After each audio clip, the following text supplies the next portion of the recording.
secara tidak langsung mungkin bahwa dia itu istilahnya harus berpedoman lah ya kepada kitab itu. Ya kalau dia agamanya agama apa, tapi dia dapat Quran, dapat apa Injil gitu kan, dapat Taurat gitu kan. Itu kan juga kitab-kitab samawi ya, kitab-kitab yang dari langit bahasanya. Gitu. Itu menandakan sebetulnya mungkin bagus bahwa karakter orang itunya juga mungkin rajin beribadah ya sesuai dengan agamanya. Kalau Islam rajin sholatnya mungkin, atau tidak setidaknya mendapatkan simbol kitab itu hatinya bersih. Kan paling susah itu hatinya bersih ya. Hatinya bersih itu maksudnya kalau bahasa Sunda itu apa ya, jangan ngegelumbung gitu, apa ya istilahnya segala sesuatunya itu karena Allah, tidak ada kaitannya selalu embel-embel. Nah itulah orang hati bersih itu tidak ada dendam, tidak ada iri dengki ke orang gitu ya. Itu jadi biasanya dia mendapatkan simbol kitab-kitab itu bahwa orangnya ya hatinya bersih atau mungkin rajin beribadah gitu Mas Surya. Itu 3 tersimpan dalam ragaku. Subhanallah ya. Tersemangat ya untuk swa apa tadi, swa kuno ya, Masya Allah. Semangat Kang Surya.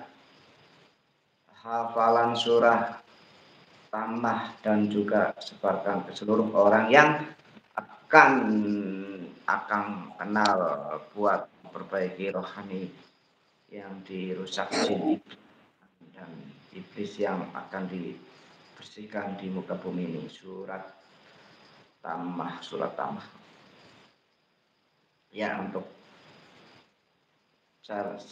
Chelsea Gaur ya. Siap, terima kasih ya untuk Chelsea Gaur informasinya. Subhanallah, sangat luar biasa nih.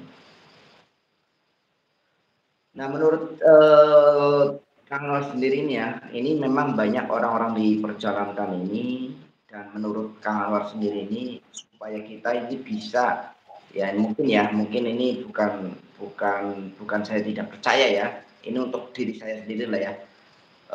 Mungkin perjalanan spiritual ini kan ya ada namanya perjalanan terkait dengan diuji kesabarannya, diuji dengan keimanannya, diuji dengan lingkungannya ya, juga diuji dari makhluk gaib, misalnya jin, apa informasi atau apalah, supaya kita ini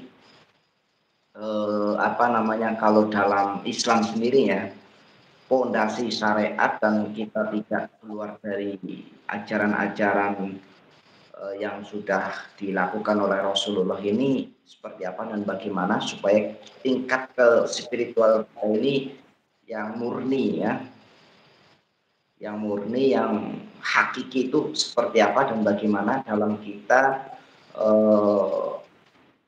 menjalani tingkat spiritualnya itu. Monggo. Ya.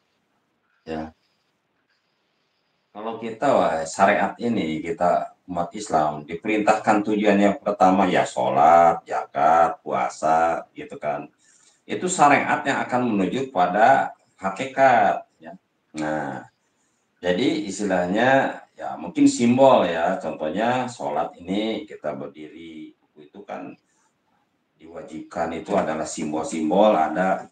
Nah, harus syariatnya kita sujud gitu kan istilahnya, ruku gitu. Itu adalah ya syariat, kita harus dikerjakan bahwa secara tidak langsung bahwa kita ini harus kehidupan ini bergerak ya, beribadah itu tidak diam saja, jadi ada geraknya. Kalau syariat ya seperti kita mau makan nasi kan, dari istilahnya dari padi ya, istilahnya diolah biar jadi beras juga dicuci, ditanam, kan nasi barulah bisa dimakan. Kan ada tahap-tahapannya baru kita bisa merasakan jadi nasi setelah dimasak begitu. Nah, syariat juga sama ya, syariat juga sama. Tapi kalau orang-orang sebetulnya, kalau orang-orang yang udah syariatnya kuat ya, rajin sholatnya, rajin ibadahnya, puasanya, pokoknya yang dijalankan syariat gitu ya, rukun Islam itu digunakan, itu akan larilah kepada nantinya ke hakikat, karena itu kan